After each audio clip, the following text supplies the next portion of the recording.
तो आज हमारे साथ भाजपा नेता गुरबाग सिंह जी मौजूद हैं। गुरबाग जी, आपका हमारे चैनल में हार्दिक स्वागत है। आपकी भाजपा सरकार ने हाल ही में बजट जारी किया है।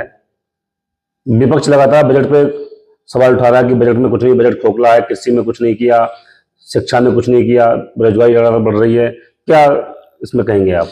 देखिए शैलेंद्र जी, आपके चैनल का बहुत बहुत स्वागत। आपने मुझे मौका दिया यहाँ पर आने का। बजट के बारे में आपने जो बात की है, मैं आपको ये कहना चाहूंगा, माननीय वित्त मंत्री जी के कार्यकाल का और पिछले कार्यकाल का और इसका मिलाकर ये 8वां बजट है। ये देश का 50.65 लाख करोड़ रुपए का बजट है। बहुत बड़ा विस्तृत बजट है और सबसे अधिक अगर फोकस किया इस बजट पर, सबसे एक नंबर पर किसी क्षेत्र को किया तो वो कृषि क्षेत्र को किया है। उसके बाद में सूक्ष्म लघु उद्योगों को किया गया है। उसके साथ मध्यम उद्यम मंत्रालय के द्वारा जो है एक बहुत बड़ा कॉन्सेप्ट देश की जनता के बीच में लाया गया है। निवेश और निर्यात के रूप में इस बजट में बहुत अपार संभावनाएं दिखती हैं। मैं आपसे ये कहना चाहूंगा कि दक्षिण पूर्व एशिया के देशों में निर्यात को प्राथमिकता देकर जो हमारी अर्थव्यवस्था को इस बजट के थ्रू एक नया आधार और एक नई मजबूती मिलेगी, उसके लिए मैं निर्मला सीतारमण जी की दूरदृष्टता को धन्यवाद देता हूं, कोटि कोटि नमन करता हूं। और एक जो मोदी जी का सपना है 2047 तक भारत को विकसित राष्ट्र बनाने का, उसको लेकर ये हम अपना सपना समय से पूरा करने जा रहे हैं। शिक्षा क्षेत्र में क्या क्या किया है बजट में? क्या क्या फायदे होंगे, क्या क्या लाभ मिलेगा, इसमें क्या कहेंगे आप? देखिए, हम लोग जब पढ़ते थे ना तो हम छात्र राजनीति करते थे, तो हम एक बड़ा नारा लगाते थे। मैं विद्यार्थी परिषद में मैंने लंबे समय काम किया, तो हम ये कहते थे, मांग सही है 100%, शिक्षा व्यय हो 10%। तो तत्कालीन कांग्रेसी सरकारों की मानसिकता जो हमारे सामने आती थी, 2% 3% बजट का, आम बजट का शिक्षा में व्यय होता था। आज और इस बजट का अगर मैं चाहूं तो इस बजट में भी 6.25% शिक्षा बजट को बढ़ाकर दिया गया है। तो उस हमारी मांग को, जो हमारी बचपन के सपनों को साकार ये सरकार कर रही है, उसके लिए मैं बहुत बहुत धन्यवाद देता हूं।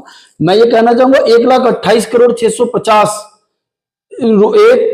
1,28,650 रुपए का जो ये बजट शिक्षा क्षेत्र में दिया गया है, ये एक बहुत बड़ा बजट है। स्कूली शिक्षा और साक्षरता विभाग को भी 78,000 करोड़ का, लगभग 78,000 करोड़ रुपए का बजट दिया गया। उच्चतर माध्यमिक को 50,000 करोड़ का बजट दिया गया।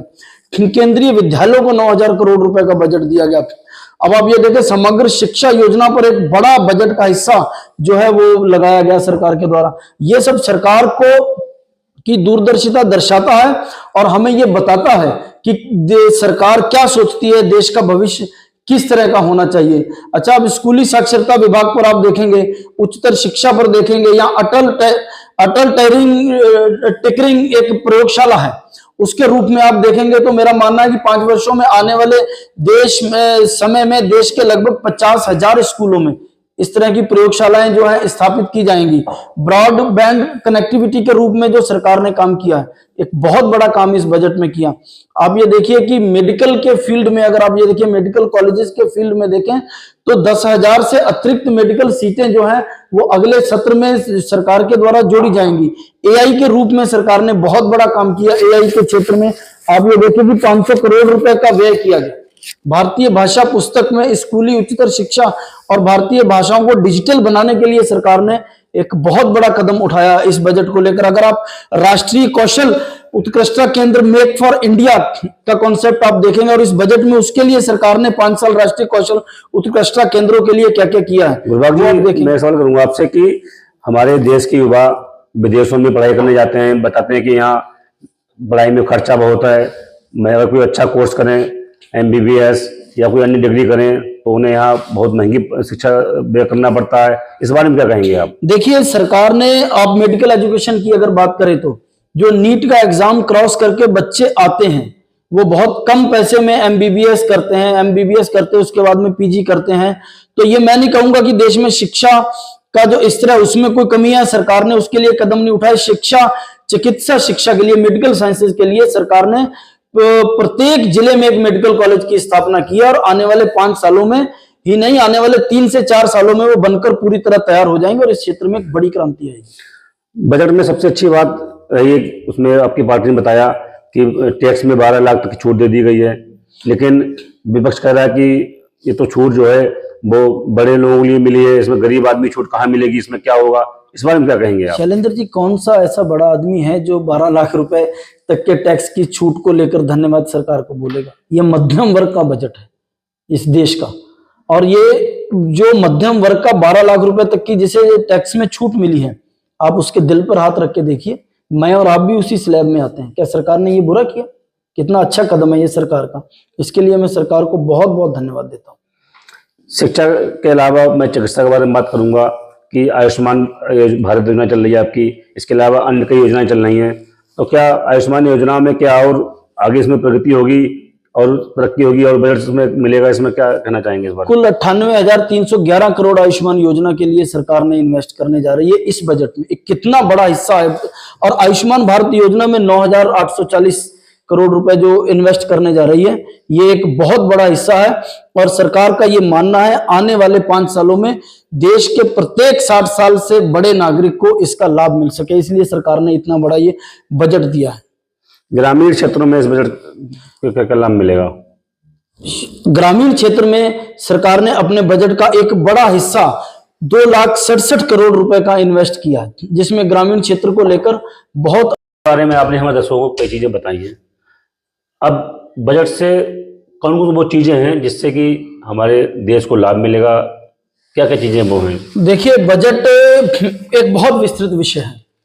अब आप अगर देखें तो धर्मार्थ न्यासों के बारे में अगर सरकार ने एक उसका बढ़ा दिया है दायरा, 5 वर्ष से लेकर हटाकर 10 वर्ष तक उसके रजिस्ट्रेशन का दायरा बढ़ा दिया है। इस तरह की अनेक योजनाएं हैं। अगर हम देखें तो उत्तर प्रदेश को ही 4 लाख करोड़ रुपए का अतिरिक्त आवंटन पिछले साल की अपेक्षा पिछले बजट की अपेक्षा इस बार किया गया, जो कि एक बहुत बड़ी बात है। अब आप स्वास्थ्य के क्षेत्र में अगर देख लें तो कैंसर डे सेंटर सरकार के द्वारा प्रत्येक जनपद में बनाए गए मेडिकल कॉलेज में दिए जा रहे हैं, जिससे कि कैंसर में कीमोथेरेपी जैसी समस्त सुविधाएं सरकार के द्वारा उपलब्ध कराई जाएंगी।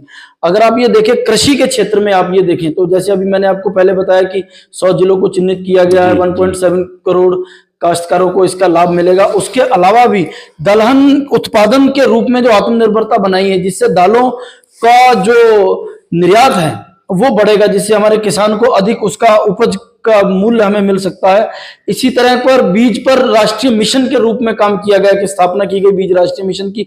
कपास उत्पादनता मिशन के रूप में काम करने के लिए कपास उत्पादन मिशन की स्थापना की गई।